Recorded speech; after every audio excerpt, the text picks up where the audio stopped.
I think that's hyperbole. I mean, a con to me is something where there's no substance. A Ponzi scheme is a con. There's nothing there. The entire objective is to fool people, separate them from their money, and leave them poor. And I don't think Adani fits that description. I think it has too much substance as a company to be a con.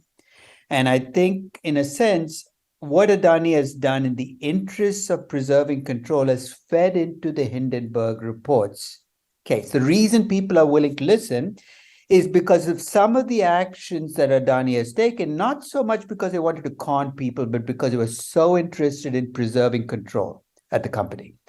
It's sometimes in their zeal to keep control at companies, I think family groups get a little carried away. They take actions that are not about ripping other people off. It's about preserving control. And when I look at Adani's actions, even if everything in the Hindenburg report is true, and it might not or might not be, it could still be contested, what I see is the picture of a company that is so focused on family group members keeping control that it's probably cut corners, taken decisions that are designed to advance it on that objective.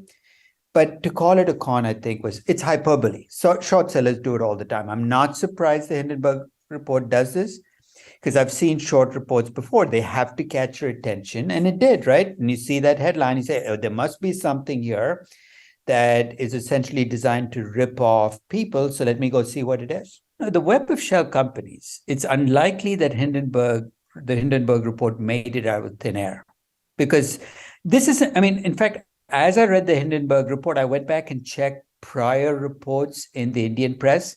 Almost everything in that report is, in a sense, almost in the public domain. Nothing there was something people say, I'd never heard of that before. There are 6,300 companies in Mauritius. It's a company with $11.5 billion GDP. You're saying, what the heck are 6,300 companies doing in there? This is a place where Indian businesses go, and we can debate that this is moral or ethical, or the Indian government knows this, right? It's been trying to crack down on it. So is it possible that the Adani Group has 38 shell companies in Mauritius? Yes, that part of it. So even if that allegation is right, let's talk about the price manipulation part. This is the part that I don't get. This is not a small company. It's a company with small float, but it's a company whose market cap increased by $100 billion. To do that, you need a lot of trading. So what I was looking for in the report is show me the evidence of trading jumping tenfold. In the last 18 months, the price was going up.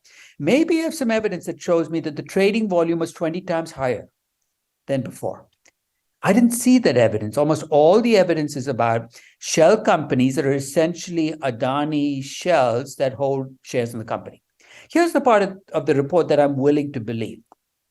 That 75% threshold, that's a listing requirement to be I am willing to believe that Adani has played fast and loose with that rule. This is a control fixation. You know what? You can control a company with 70%. But somehow they feel the urge to almost have complete control of the company. So am I willing to believe that that part of the allegation is true, that they might have been at 76% and they used it, the shell company started? Absolutely. That's not a price manipulation argument. That's a rule-breaking argument. We could talk about what the penalty for that should be.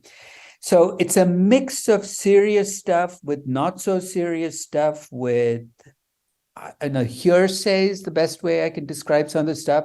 Somebody told the group that somebody had told them that there were crooked things going on. This could never be accepted in a court of law. But when you're a short seller, you can talk about guilt by association. And you see that in the report, right? The brother, cousin, somebody else who's done something wrong, and the Adani Group has connections to them. So by guilt by association, it must be the sins of the Adani company too. So as I read the report, there's a lot of bullet points there where I look and say, I'm not sure what that tells me about the company. And I'm not sure that that's uncommon, that is that uncommon with an Indian business to begin with.